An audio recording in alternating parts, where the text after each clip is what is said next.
किताब 2 अध्यायमा आउनुहोस्। पहिला कोरिन्थी 2 अध्याय अनि त्यसको 2 पदमा पढ्दैछु।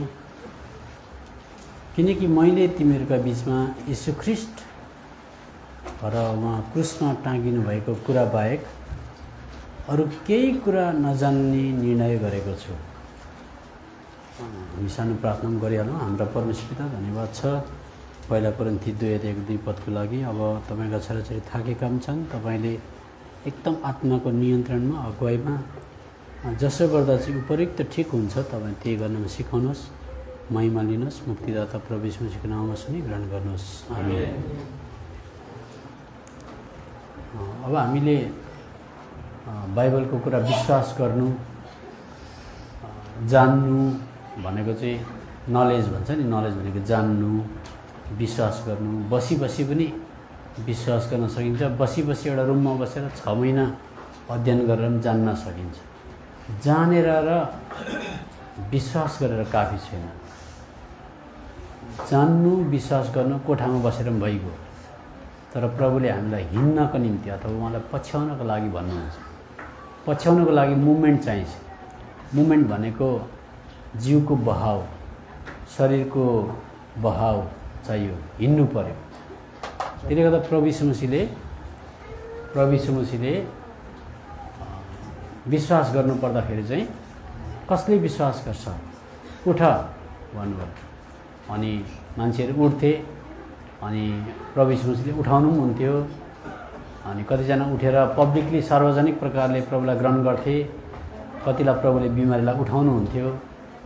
तर फेरि हिँड्ने कुरामा चाहिँ सुन्नुहोस् है, हिँड्ने कुरामा चाहिँ बस भन्नुहुन्थ्यो उहाँले। बस भाषा बुझ्नुहुँदैछ। पहिला बस, हिसाब लगाऊ, खर्चले पुग्छ कि पुग्दैन, त्यहाँबाट मात्रै हिँड भन्नुहुन्थ्यो। ग्रहण गर्ने कुरामा चाहिँ उठाउनुहुन्थ्यो। हिँड्ने कुरामा चाहिँ बस, हिसाब लगाऊ, खर्चले पुग्छ कि पुग्दैन। त्यो त जब चेला हुने कुरा आयो, टावर बनाउने कुरा आयो, धरहरा बनाउने कुरा आयो, बसेर खर्च जोडोस् भन्नुभयो, बुझाउनलाई भनेको। अब अर्को कुरा पछ्याउने कुरामा चाहिँ उहाँले भन्नुभयो, लुका 9:23 पद पढ्नु। 3-4वटा कुरा मात्रै बताउँछु। लुका 9:23 पढ्नु। पछ्याउने कुरामा चाहिँ क्रुस भन्ने कुरालाई हामीले धरेका छैनौँ, बोकेका छैनौँ। दिन प्रतिदिनको जीवनमा क्रुसलाई हामीले बोकेको अनुभव छैन भने हामीले बुझेका हुन्छौँ, जानेका हुन्छौँ, विश्वास गरेका हुन्छौँ, पछ्याएको चाहिँ हुँदैनौँ। किनभने बाइबलको एक कटु सत्य सिद्धान्त हो, पछ्याउनेले चाहिँ क्रुस बोकेकै हुनु पर्यो भन्छ। पढ्नुहोस् त लु। भन्नुभयो, इच्छा गर्दछ इन्कार गरोस्, क्रुस उठाओस्। हेर्नुहोस् त, पछि लाग्नको लागि र पछ्याउनको लागि चाहिँ क्रुस बोक्नु चाहिँ नितान्त आवश्यक रहेछ। यो कुरा सबजनाले बुझ्नु पर्यो। अब हो कि होइन म बताउँछु। मत्तीको किताब 16 अध्यायमा आउनुहोस्। मत्तीको किताब 16 अध्याय 16मा अध्यायमा आउँदाखेरि बसी बसी दिमागले सजिलो प्रकारले केही कुरा हामी बुझ्न सक्छौँ। तर पछ्याउने कुरामा चाहिँ क्रुस बोकेर हिँड्नु पर्यो। मत्तीको किताब 16 अध्यायको 13 पद कसैले पढ्नुहोस्।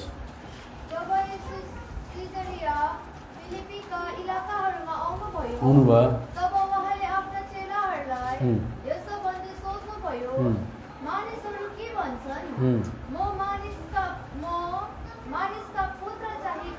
नभए हजुरले सबजनाले किन प्रभु सिजरिया फिलिप्पीमा आउनुभयो? यो बाइबलमा लेख्ने के दरकार छ?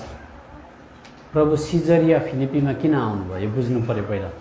अब सुन्नुहोस्, प्रभु यीशु मसीह आउनुभन्दा अगाडि परमेश्वरको प्रतिनिधित्व गर्ने यो संसारमा शैतानले संसार लगे तापनि, दुष्टको हातमा परे तापनि परमेश्वरको एउटा राज्य थियो। यहाँनिर परमेश्वरको प्रतिनिधित्व गर्ने, रिप्रेजेन्ट गर्ने किङडम थियो। त्यसलाई इजरायल भन्छ। अनि त्यो इजरायल चाहिँ एउटा चर्चको पुरानो नियम, एउटा नमुना भनौँ। अहिलेको संसारमा चर्च भने जस्तै थियो। तर के भयो, त्यो चर्च अथवा पुरानो नियमको इजरायल राष्ट्र चाहिँ आत्मिक ढाँचाले चाहिँ विकृति हुँदै गयो। हराउँदै हराउँदै हराउँदै गएपछि मन्दिर पनि नामो निशान भयो। इजरायल राष्ट्र चाहिँ छ, मन्दिरै छैन, परमेश्वरको उपस्थिति नै छैन, बादलको खाँबो छैन, आगोको ज्वाला छैन, कृपा आसन छ तर कृपा आसनमा परमेश्वरको उपस्थिति छैन। बलिदान चढाउँदैछन् त परमेश्वरले ग्रहण गर्नुभएको छैन भनेपछि परमेश्वरले विथड्र गर्नुभएको। इजरायल राष्ट्रदेखि परमेश्वरले आफ्नो हात उठाउनु भयो भनेपछि अब संसारमा केही छैन।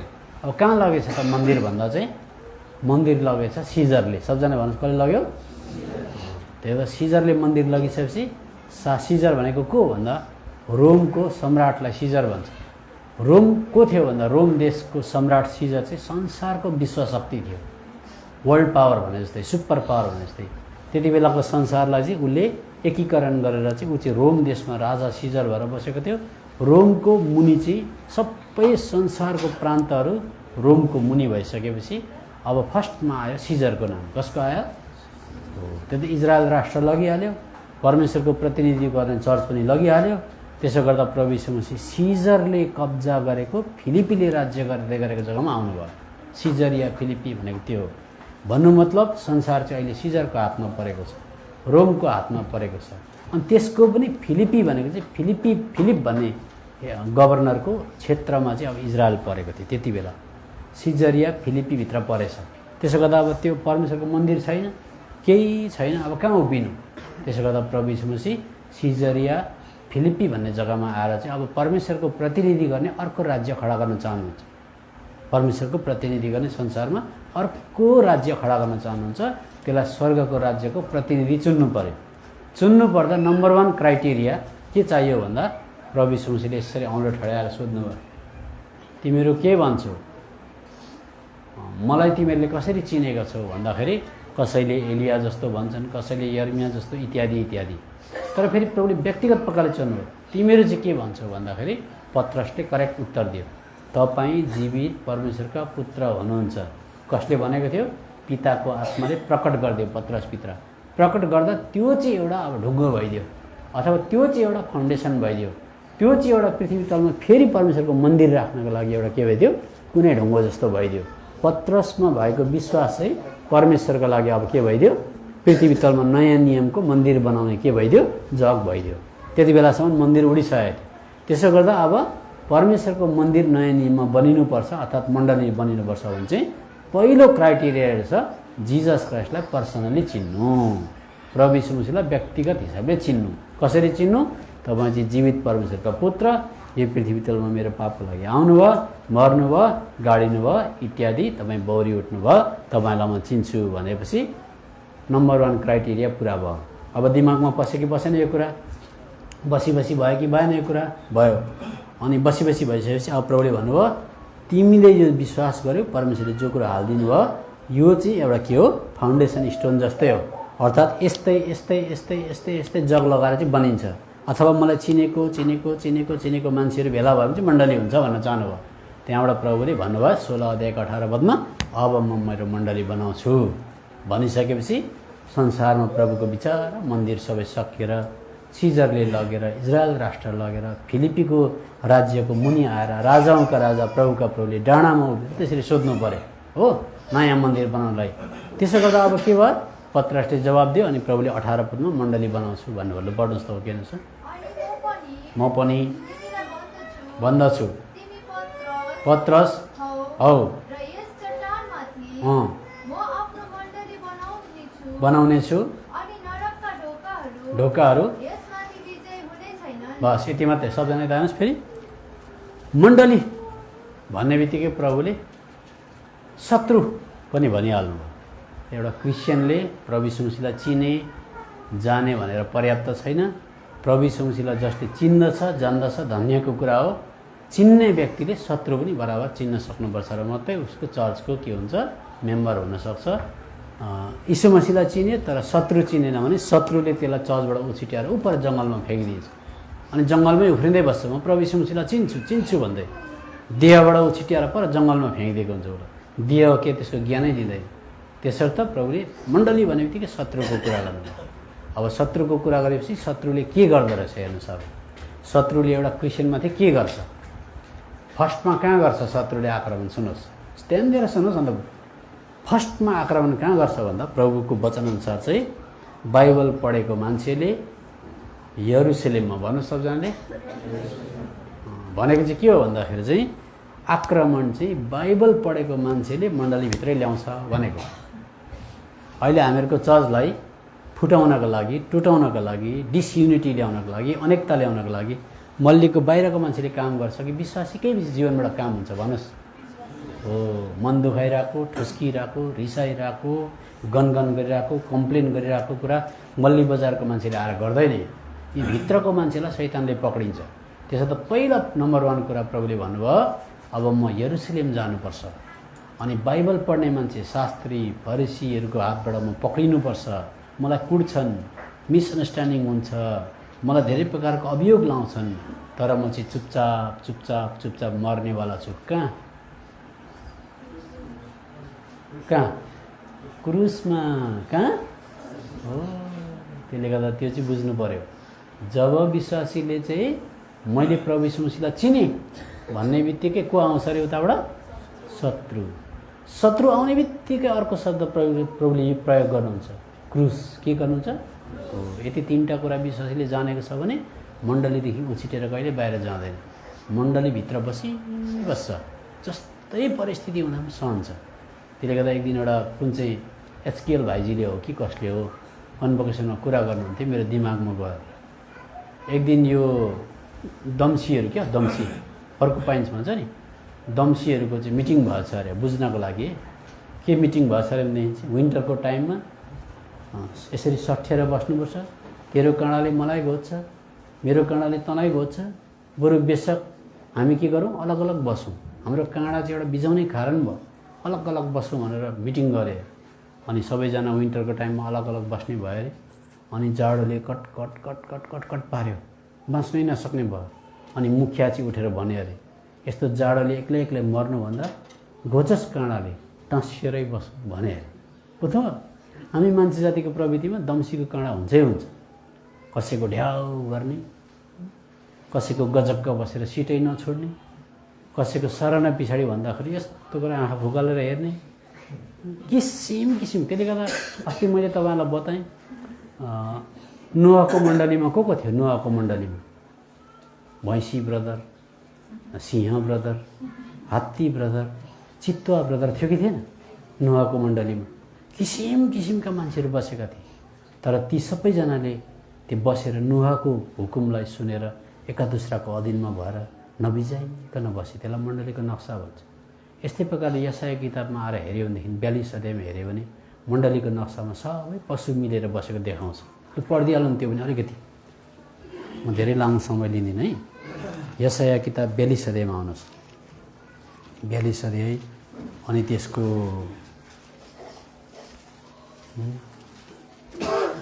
11 अध्याय हो कि 42 अध्याय, म त बिर्सिन्छु पो त। 11 अध्याय रहेछ। 11 अध्यायको फटाफट पढ्दा म 6 पददेखि पढिदिइहाल्छु। बाँसो भेडाको पाठासँग बस्नेछ। हामीहरूकोमा बाँसोको प्रवृत्ति हुन्छ भनेको थिएँ नि मैले। बाँसोले पछाडिबाट गएर सबै आन्द्रा भुँडी निकाल्ने, मण्डली फुटाउने, त्यस्तो प्रकारको एटिच्युड विचार पनि हुन्छ बाँसोकोमा। हामीहरूकोमा हुन्छ। सुन्नुहोस् है, सबैकोमा हुन्छ। के चित्त बुझेन भने जो कि क्या अर्को छ भनिहाल्छ मान्छेले। तर पनि बाँसै प्रवृत्ति भए तापनि भेडासँग मिलेर बस्नु पर्यो भन्दैछु। बाँसो भेडाको पाठासँग बस्नेछ, चितुवा बाख्राको पाठासँग लेट्नेछ, बाछा जवान सिएर पालेको पशु एकसाथ बस्नेछन्, एउटा सानो केटाले तिनीहरूलाई डोर्याउनेछ, गाई र भालुसँगै चर्नेछन्, तिनीहरूका बच्चाहरू एकसाथ लेट्नेछन्, सिंहले गोरु झैँ पराल खाने चाहिँ इत्यादि इत्यादि। समय छैन कि मैले छोटो समय गर्छु भनेको। अब कुरा के भयो भन्दा मत्तीको किताब 16 अध्यायको 21 पदमा जब जस कसैले प्रभु यीशु मसीहको परिचय पाउँछ, परिचयको साथसाथ तिमीलाई शत्रु एट्याक गर्न आउँछ भन्ने कुरा पनि भन्नुहुन्छ प्रभुले। भन्ने बित्तिकै कसरी एट्याक गर्छ भन्दा 16 अध्यायको 21 देखि प्रभुले बताइदिनु भयो। म पढ्दैछु 16 अध्यायको 21। त्यस बेलादेखि येशूले उहाँलाई यरुशलेम जानु, बुढा प्रधानहरू, मुख्य पुजारीहरू, शास्त्रीहरूबाट अनेकौँ दुःख भोग्नु, मारिनु र तेस्रो दिनमा बिउताइनु आवश्यक छ भने आफ्ना चेलालाई देखाउन थाल्नुभयो।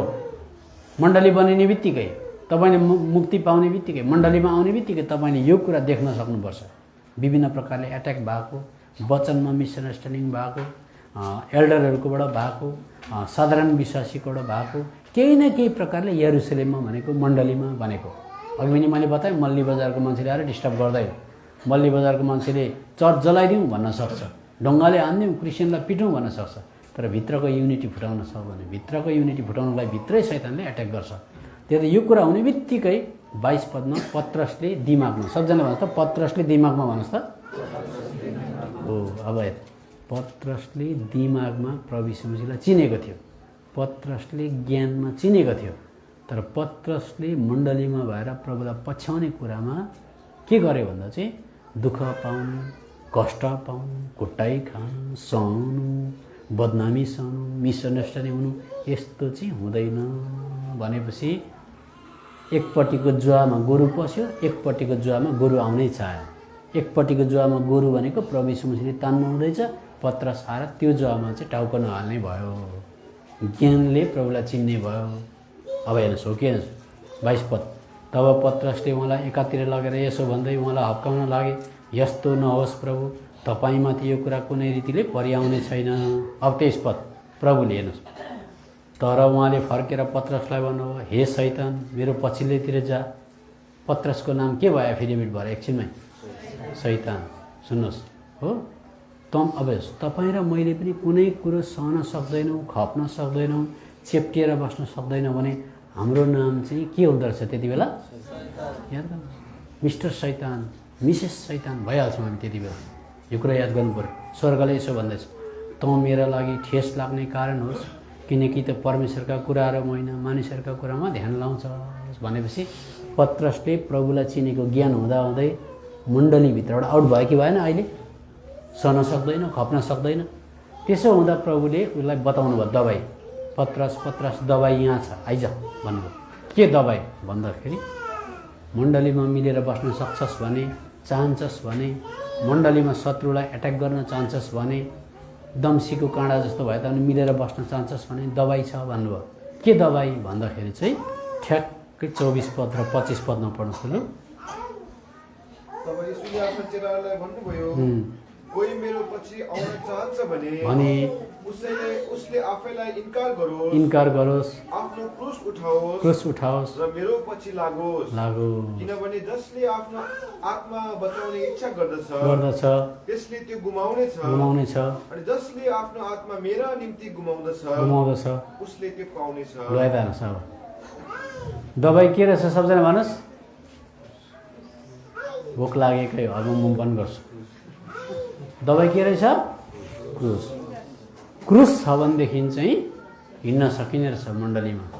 किनभने भन्दैछ जस कसैले क्रुस बोकेर आफूलाई चुप्ला सहनुपर्छ, मुख नलाग, खप्नुपर्छ, अर्काको अलिकति सहनुपर्छ, चुप लागेर बस, नबोल, त्यस कुरामा आफू मरिदिए भनेर आफूलाई इन्कार गरेर चाहिँ क्रुसमा आफू मरेको सहेको अनुभवमा गयो भने चाहिँ त्यो चाहिँ मिलेर बस्न सक्ने रहेछ। हुँदैन सहन सकिँदैन भनेदेखि चाहिँ मण्डलीदेखि आउट रहेछ। त्यो मान्छे मिस्टर शैतान मिसेस शैतान भइहाल्दो रहेछ। चर्चभित्रै बसेर पनि त्यस्तो हुन्छ।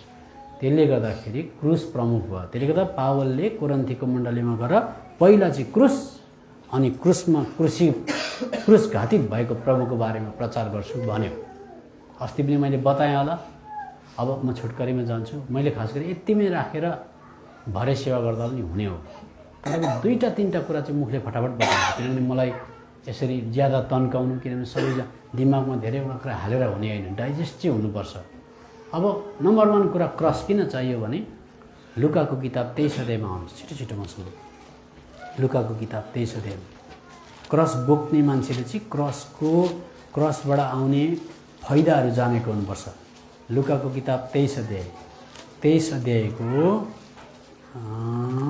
33 र 34 पद पढ्नुहोस्। अनि जब तिनीहरू खोपी भन्ने ठाउँमा आइपुगे तब तिनीहरूले उहाँलाई ती कुकर्मीहरूलाई त्यहाँ क्रुसमा टाँगे, एउटालाई दाहिनेपट्टि र अर्कोलाई देब्रेपट्टि। अनि तब यीशुले भन्नुभयो, हे पिता तिनीहरूलाई क्षमा गर्नुहोस्, किनकि तिनीहरूले के गरिरहेका छन् सो जान्दैनन्। अब सुन्नुहोस्, यो आवाज कहाँबाट आयो?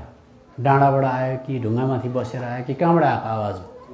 क्रुसबाट आएको आवाज हो। सुन्नुहोस्, माफी दिनको लागि प्रभुले बिना शर्त तिमीहरू राम्रो भएर आउनु अनि म माफी दिन्छु भन्नु भएन। तिमीहरूको अपराधले गर्दा म मर्दैछु होसियार पनि भन्नु भएन।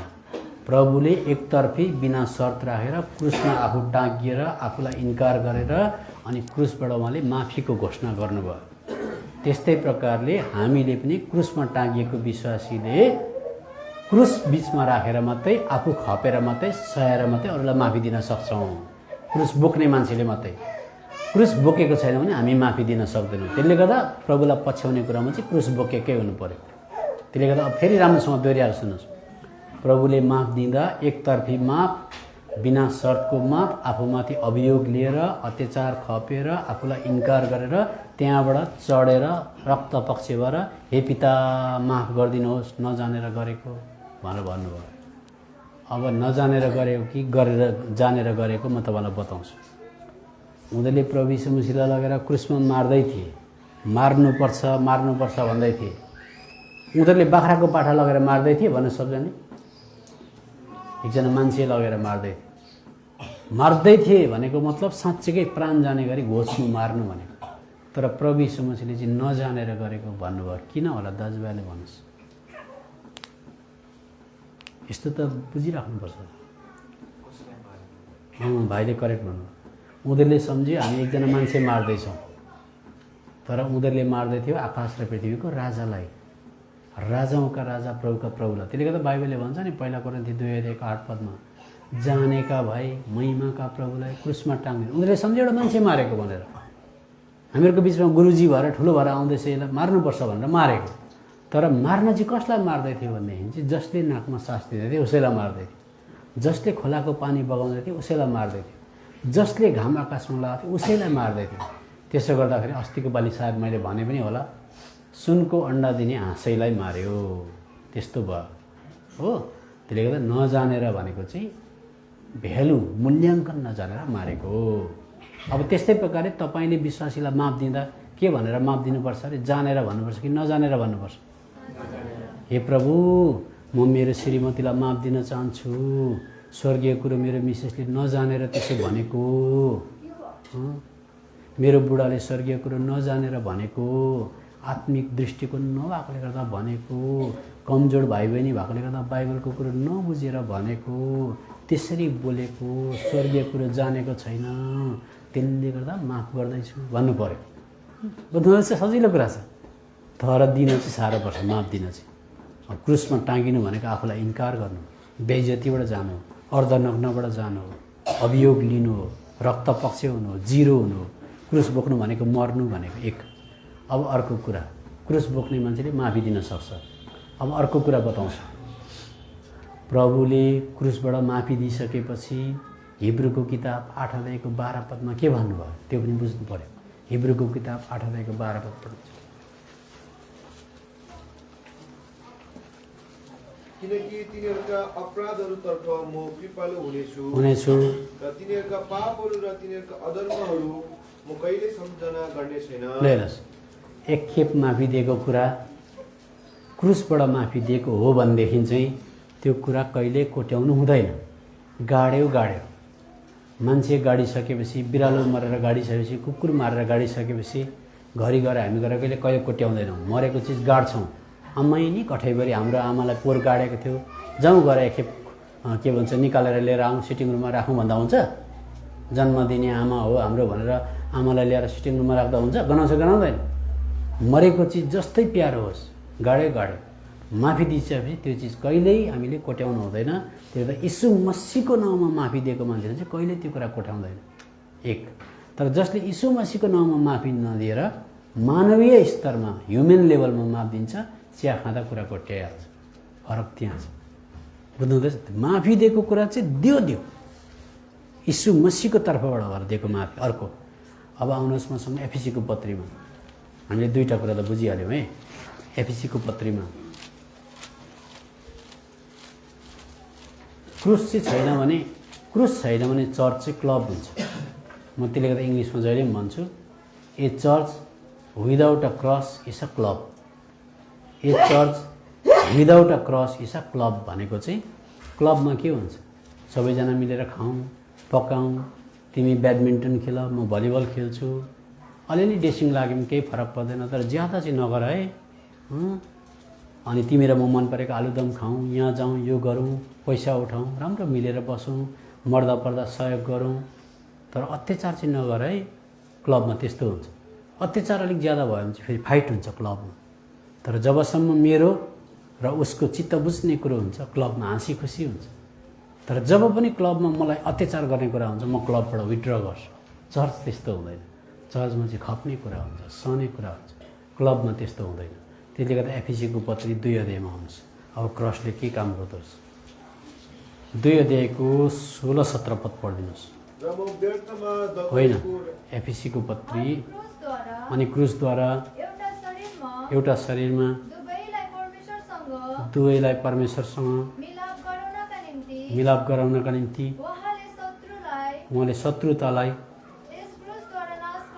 गर्नुभयो। अनि 17 आएर तिमीहरूलाई टाढामा थियो उनीहरूलाई थिए। बस यति। अब के भन्दैछ भने चाहिँ यहाँ चाहिँ प्रभुले दुईटा जातिको कुरा गर्नुहुँदैछ, एउटा ग्रिक, एउटा चाहिँ यहुदी। यहुदी जातिको लागि ग्रिक चाहिँ यति डरलाग्दो घृणित जाति, यहुदी जातिको लागि। जस्तो मानिलिनुहोस् एउटा चन्दन टिका लगाएको बाहुन छ अरे, एकदम जनै भिरेको गेरुवा वस्त्र लगाएको, अनि भन्यो अरे बाजे यहाँ मुस्लिमसँग बसेर खानुहोस् भन्यो भने त्यो बाजे ब्रुक्क उफ्रिन्छ कि उफ्रिँदैन? उफ्रिन्छ कि उफ्रिँदैन भन्नुहोस् न। उपाध्याय बाहुनले मुस्लिमसँग बसेर खा भन्यो भने बरु 100 को स्पिड लगाएर कुद्छ, फुल क्रस गरेर। त्यति साह्रो उसको निम्ति वर्जित हो, उसलाई त्यति साह्रो मन पर्दैन। त्यस्तै प्रकारले इजरायली जातिले ग्रिकलाई देख्न सक्दैन, ग्रिकले फेरि सिथियावासीलाई देख्न सक्दैन, सिथियावासीले फेरि अर्को कुनै के बासी छ त्यहाँ मुनि। मैले यहाँनिर के भन्छ कलसीको किताबमा पाइन्छ, पढ्दैन थियो। त्यसले गर्दा एउटाले अर्कोलाई घृणा गर्थ्यो। तर ग्रिक र यहुदी चाहिँ यस्तो दुईटा पोल जस्तो एकदम वार पार, त्यो कहिल्यै मिल्नै नसक्ने। तर प्रभुले आज संसारमा ग्रिकलाई पनि बचाउनु भएको छ, यहुदीलाई पनि बचाउनु भएको छ, बाहुनलाई पनि बचाउनु भएको छ, मुस्लिमलाई पनि बचाउनु भएको छ। किन भन्दाखेरि सबैको अपराध सहनु भयो, सबैलाई घृणा गर्नु भएन, यसरी टाँगिनु भयो। अनि प्रभुको प्रेमले ग्रिकलाई पनि खिच्यो, यहुदीलाई पनि खिच्यो, देख्यो बिना शर्तको माफ दिँदो रहेछ, त्यहाँनिर कुनै प्रकारको भेदभाव छैन रहेछ भनेपछि टाढा नजिकलाई नजिकै ल्याउन सक्छ। त्यहाँ त क्रुसले चाहिँ बुढाबुढी डिस्कस भएको छ भने बुढाले खपिदियो, बुढीले खपिदियो भने बुढी एकछिन पछाडि झुकेर सरी भन्दै आउँछिन्। तर बुढाले क्रुसको बदलीमा दाउरा बोक्यो भने के हुन्छ? बुढी भागेर मल्ली बजार क्रस गर्छ, गर्दैन? हो, त्यहाँ त क्रुस जहाँ बोकेको हुन्छ त्यसले चाहिँ मान्छेलाई ड्र गर्छ, नजिकै ल्याउँछ। दुईजना क्यारेक्टर फाल्टै भएको मान्छेलाई पनि नजिकै ल्याउन सक्छ, त्यो भनेको। त्यसले गर्दा जब घर परिवारमा मण्डलीमा फाटो हुन्छ, किन फाटो भएछ भनेर हेऱ्यो भनेदेखि चाहिँ त्यो दबाई हराएको, क्रुस हराएर फाटो भएको। कति प्रकारको आज अनौठो कुराहरू नमिल्ने कुराहरू आयो भने त्यो जो व्यक्तिमाथि आयो त्यसले चुप लागेर सह्यो भने, खपी बस्यो भने त्यो अर्को मान्छे 6 महिना 15 दिन 20 दिनभित्रमा झुकेर आउँछ, पर्खिनु चाहिँ पर्छ। अब म अहिले यति मात्रै बताउँछु, थुप्रो क्रुसको पाटाहरू छ। क्रुसले हामीले हेऱ्यौँ बिना शर्तमा माफ दिँदो रहेछ। अनि अर्को हामीले हेऱ्यौँ के भनी हेर्नुहोस् त, म त बिर्से पनि लु। अन्त सक्यो, त्यसले गर्दा बन्द गर्नै पर्छ नि त। हो बहिनीमा हस् हजुर, त्यसले गर्दा अब राखौँ हामी, हामीलाई भोक लागेकै हो पक्कै, दिमागले काम गर्न छोड्यो ल, राखौँ। त्यहाँ भरे म दोहोऱ्याउँछु नि त, होइन केही छैन। अब किनभने समय 3 बज्यो, बेलुका पनि सेवा छ, अनि हामी बेलुका 7 बजीतिर फर्किनुपर्छ हो।